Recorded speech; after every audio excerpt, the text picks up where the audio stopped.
LeiLani Cauthen here with the Learning Council News Media and Research Organization. And I have with me here in Minnesota, I would say sunny Minnesota, but it's really not true. And there's still snow on the ground. You know, we just flew in from Houston, so it was 90 degrees down there, and we got here, it was a little shocking. So I have with me my good friend Jeff Plaman, who's the online and digital learning specialist from the Minnesota Department of Education. Thank you.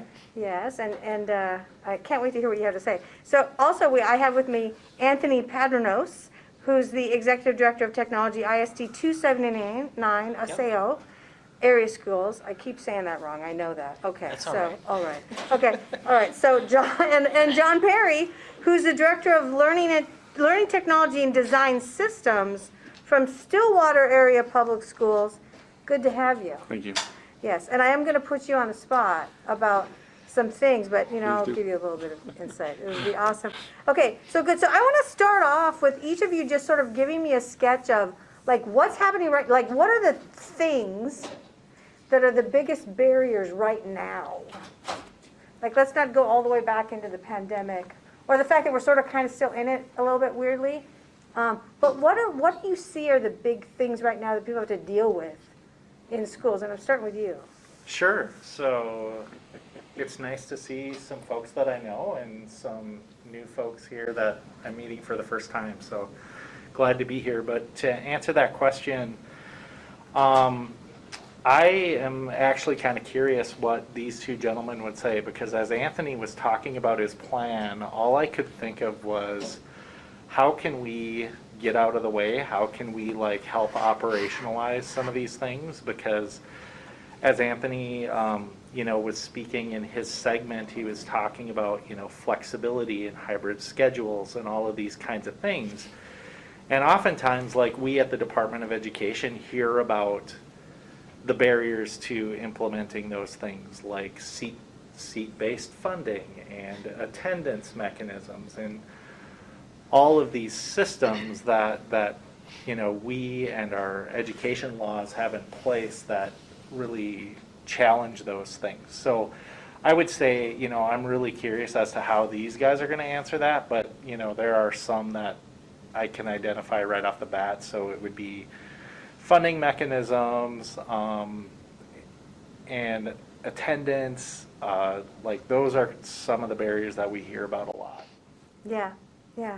Okay, good. So, John, your answer to that same question. Yeah, well, I'm gonna tag off of what Jeff just said, and the spot that we're in right now, post pandemic, is complicated. I've been thinking about that analogy of the rider and the elephant, and all the lessons we've learned. A lot of what has been talked about today in regards to what we know to be true in terms of the hybridization of education and the use of technology, but we're coming from often large systems, and I might use the word that there's a lot of trauma that's been felt from distance learning. And so again, I think Anthony talked to this a little bit. We have large staffs of people that are ready to just go back to that safe place. I don't know if anybody else has heard this year, I don't want anything to do with technology in my classroom. So we've learned a lot of the benefits of it, but operationalizing that to some of the challenges I think that Jeff's bringing up is very difficult. The bringing students back into the classroom, our teachers now have 30 smiling faces in front of them every day. If they're not masked. If they're not masked. And then the question, of course, comes up, so when do I develop these online lessons? How do I support hybrid learning? What do I do for the kids that aren't in front of me? You've got me for 185 days a year, and my daily calendar or my yearly calendar might not facilitate some of what we have learned. Because that calendar during the pandemic was so different. And I hear about your online school and the flexibility you're building into that. Like those are the lessons, right? But layering that now back onto our traditional system that kind of wants to go back to the way it was is a huge challenge. Yeah, I've been calling them backsliders. Yeah. I wasn't the first one to do that. Pomona Unified in California said backsliders. So, all right, so this is an interesting point, but it's really true, and I'm glad you brought up the trauma, because we are still in a moment of recovery emotionally. And maybe we'll be there for a while.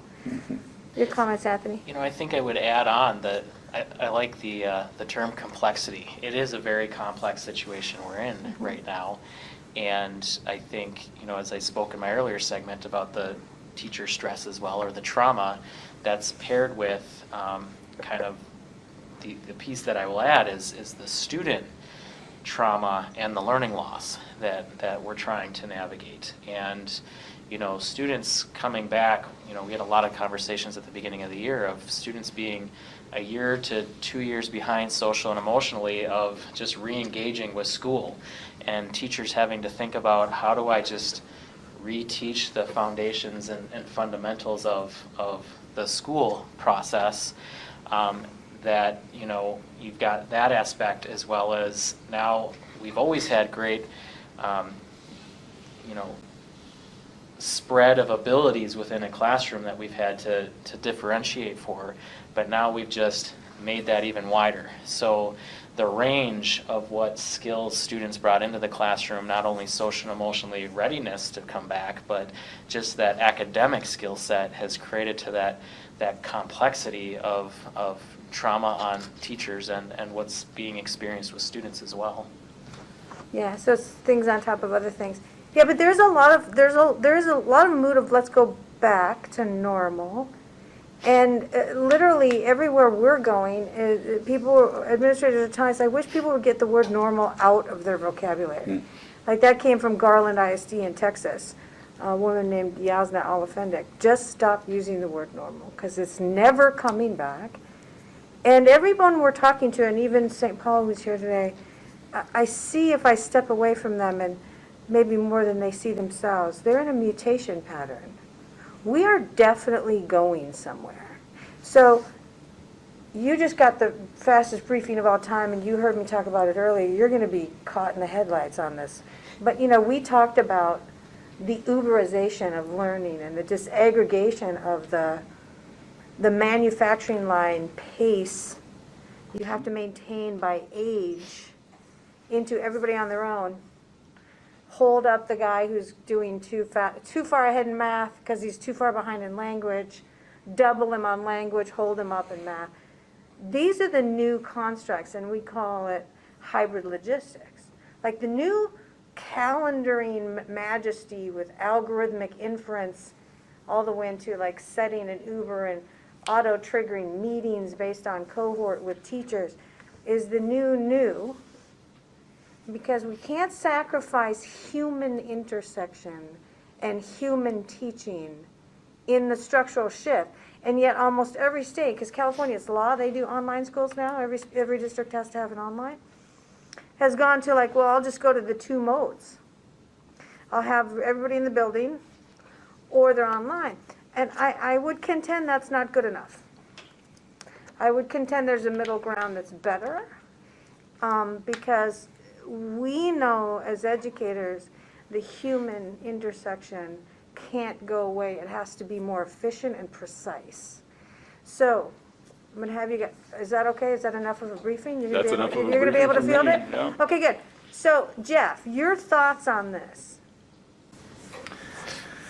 Yeah, so I agree, and I'm gonna like start to answer this question back from like, you know, experience from the pandemic. And I came in when Anthony was doing his earlier segment and talking about all of a sudden we had students with every student having an online experience, right? And I think, you know, layer on top of that, we all know that teachers, you know, as John talked about, and some of them, it was a traumatic experience. But I think the parents and the parent expectations have also changed. And when I think about, you know, those three stakeholders together, like the expectations are different now, right? And so I think what, you know, when I think about where we go from here, I think about how, you know, people's eyes have been opened to different ways of doing things, and I think that presents great opportunity. Now, the thing that I think we have yet to figure out here is how to do this in a way that is equity forward, because inevitably my main concern with more choice, more flexibility is that it's going to advantage folks who already have advantages. And one example of that is flexible learning is awesome if you have transportation, flexible transportation to and from the place, and thinking about like the opportunities that are provided you with your flexible time, right? So what are you going to be able to do with your time? Do you have connections that you can make to actually get an internship, or to do the high-level sports training, or to do those things, right? Like typically those advantages go to folks that, look a certain way and have a certain income level. So I think there has to be like a consideration about that. And I struggle with that. And I think, we need to have some conversations and do some deep thinking with smart folks like are on the panel. Okay, Anthony. Yeah, kind of touching on that equity piece, that's something that's at the heart of our work within Osseo and leading a lot of the conversations, no matter whether it's instruction operations or tech. And I don't have a good answer of how that gets addressed, or what that could look like. There's a lot of possibilities out there and a lot of great thinkers to kind of engage and process through that. But I would wholeheartedly agree that parents' expectations they've been changing, and they really changed through the pandemic when they saw what opportunities could exist through the use of technology and learning, and what the capacity is. And interestingly for us, when we look at our online school, our most diverse and lowest income schools have the highest populations of students attending within our online school. So we have to be mindful to make sure that they're connected to the resources that they need to be successful, but there definitely is a drive for all students to have access to new and creative opportunities for learning that goes out of the confines of the traditional structure that, as I presented on, and we've heard in other groups, a system that was designed to benefit some and not others. And this is a pathway that's starting to disrupt some of that and creating some of those greater opportunities. Yeah, I agree. These are really good points. Aren't they great? We love this. John, your thoughts? So I feel like we're getting to kind of an intersection in public education where we need to focus not just on the personalization, and this is included in some definitions of the personalization, but the customization of folks' education. Mm-hmm. And a lot of that comes from the fact that either we provide that customized experience that a family is looking for, or they leave and they go to a private, or they go to a charter, or they go to some homeschool or some other learning opportunity. And when that happens, public schools lose funding. And as we lose funding, we lose opportunities to provide broader education opportunities to our customer base, to the students that remain.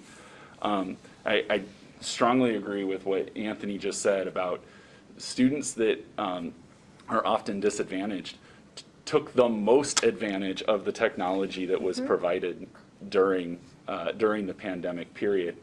And as a believer in design thinking and those iterative processes and being willing to think outside the box, we're at kind of a juncture here where it's not to be dramatic about it, but innovate or die, right? Is public education going to innovate and grow and provide the services to families that they're demanding, or are we going to continue to shrink?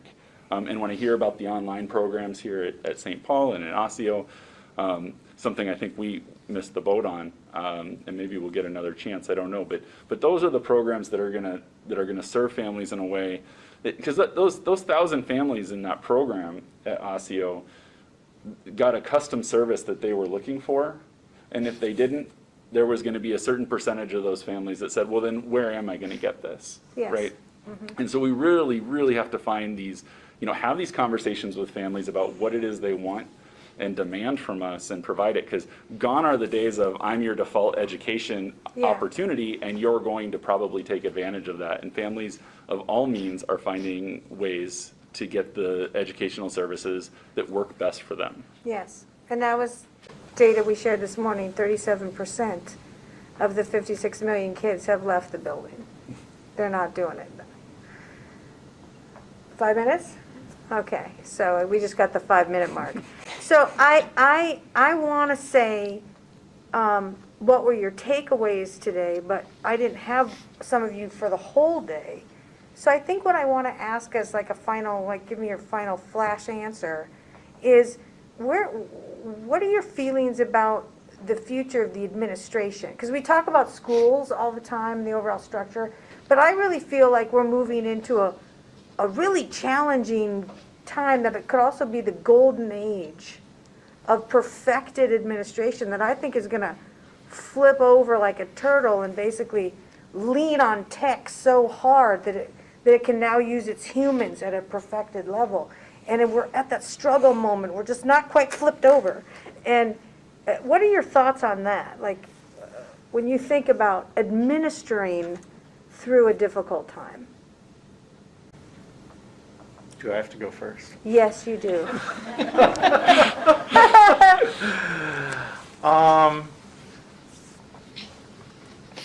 Yeah, I mean, I think, honestly, like, we had a 5-minute hall conversation, and I think in that time, like, you provided some seeds of thinking for me, because it's not really, I'll just be honest, it's not really a space that I think that much about, right? So I don't really, Do you want to send in an essay later? I don't really live in that space where I think about administering, but I definitely should. I guess, like, I'll answer kind of, based on where I think it is that we should end up with all of this flexible learning and,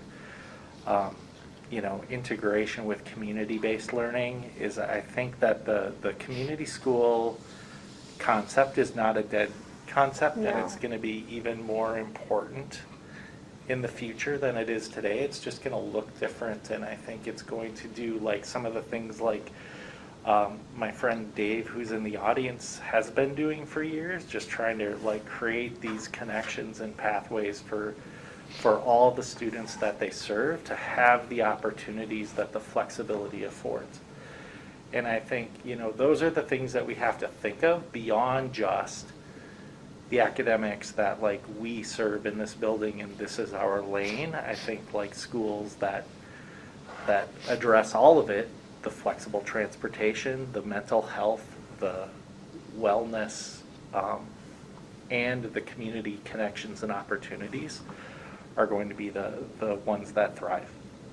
Yeah, but you just described a pretty big stack. And there's not a lot of industries with a stack that big. That's a true. Big stack. That's true. Yeah, so it is challenging. Thank you for that. All right, so I'm going to have you go next, John. Just Sure. reverse it just Yeah. a little bit. As long as Jeff is first. Yeah. Well, I'm going to tag a little bit on what Jeff said at the beginning about the need to roll back some of the regulations. We Yes. need to change how we think about things like seat time that are Yes. just a little anachronistic in today's education environment. And John, just so you know, I'm hearing that everywhere. Yep. Like, and I have a good friend, Senator Howard Stevenson from Utah, who passed the new legislation out there, standing ready to start helping in this with other states, right? Because It's really important. Because this is coming up everywhere. They're like, we gotta change the rules. Yep. Yeah, I agree. We need to increase the funding. We have an education system largely across the country that operates on a 180-day calendar. And part of flexibility, I think, is not just having flexibility, but it's extending that flexibility beyond 180 days. That'll look different Yeah. in different places for Yeah. sure. And then at the local level, we've got to stop accepting what we receive in terms of funding and legislation as the default, right? There are innovative ways, and you've heard some of it today, that we can do different things with the resources that we do have. Yes. And not sit on our hands and say, well, until something changes at the state or until something changes otherwise, this is what we got. That's not going to cut it. We got to be willing to push the envelope wherever we can to really innovate in the educational space. We heard a lot about what St. Paul Public Schools is doing today I think that was kind of a lead example of how we communicate with our public differently. You know, the consistent message of we are going to be different, it resonates with people. And folks are looking for something different in the education space that we can provide. So there's definitely got to be some working together from the legislators to the Department of Education to the administrators here and abroad. But we can't accept the status quo because our parents aren't going to. No, they'll leave, and they are in droves. Okay, great. Well, let's round this out with Anthony. Your thoughts on the same challenge, the administration mountain to climb. It is a complex question when I think about administration and leadership in schools at multiple levels, from the site level up to the district level, because there's a lot of competing interests at this time and a lot of highlight in education, and you know, some of it comes down to, as a society, defining what is the purpose and the role of the educational institution. As we went through the pandemic, we weren't just a space for delivering education. We were a space for trying to provide social services, for trying to connect with food and nutrition services that aren't accessed at home. Technology, of course, was a large component of that. But we became a large entity providing a complete array of social services for our communities that forced us and good opportunity for us to connect with other partners to try and build some of that capacity. But as we've come out of the pandemic and we move forward, we need to have some definition of what is that role of the school within our communities and our society, which will drive a lot of the leaders who come into that space. I would say also from a leadership perspective, and we've known this for years, gone are the days of the traditional managerial leaders at a building or a district level. They need to be agile leaders, creative thinkers, and community builders, ultimately, whether it's building community within the staff or within the larger community that they serve. And we're in an interesting time as we talk about the leadership skill set, while also watching in our state and nationally school leader openings turn over quite largely. Minnesota's got a wide swath of superintendent openings right now, and I know nationally there's a large swath of superintendent openings, and not necessarily the pool of leaders ready to step in behind it, because it is a demanding and daunting job right now, the way things are defined, and it takes unique skill sets to navigate this space we're in right now around innovation, redefinition, and again defining the role of public schools. Mm-hmm. Yeah, quite possibly the turning point year for everything. Well, this has been an awesome conversation, and let's all give these guys a big round of applause. Jeff, Anthony, and John, thank you guys very, very much.